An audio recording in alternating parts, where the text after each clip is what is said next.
well past midnight, and a drizzle continued to fall gently from the sky. Emily, standing on a street corner with her umbrella, felt a shiver run down her spine as her phone buzzed. The screen lit up with the message, "Your Uber driver, John, arriving in 5 minutes."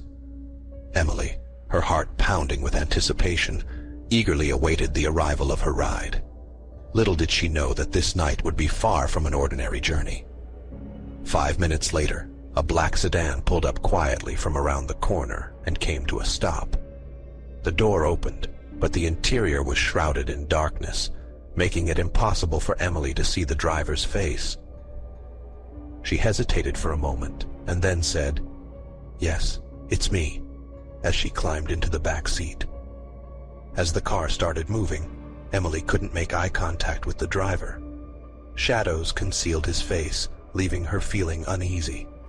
The silence persisted as they drove. Then, unexpectedly, the driver spoke, sending shivers down her spine. "The weather's really awful tonight, isn't it?" Emily nodded slightly, continuing to look out the window. But something felt off. The streets were deserted, most of the lights were off, and the silence was eerily intense. The driver spoke again. "Where would you like to go?" Emily provided the address, but this time the silence grew even more unnerving. The driver abruptly swerved the car into a dark, unfamiliar road outside of the city. Emily's heart began to race. "Where are you taking me?" she asked, her voice filled with concern. The driver, still concealing his face, remained silent. Emily's breath quickened. She tried to open the door, but it was locked from the inside. Finally, the driver spoke. "Trust me, Emily." Emily sat in silence, panic setting in. She desperately tried to think of what to do next. She considered calling 911 on her phone, but when the driver noticed, he erupted in anger. He violently turned the steering wheel, and the car veered into a forested area. Emily, now terrified, pleaded, "Please let me go." The driver continued to drive deeper into the woods without responding.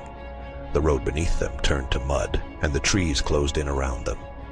Suddenly, a distant scream pierced the air from within the forest. Emily's eyes widened, and the driver trembled even more. Emily reached for her phone again, this time intending to call 911, but the driver saw and yelled, "Don't do it, Emily. Just a little more patience." The police officers tried to unravel what had occurred deep within the forest, but the figures had vanished. Despite their efforts, they couldn't locate the driver. Emily left that terrifying night behind, but the trauma remained with her. Uber treated the incident as an exception and enhanced its safety measures.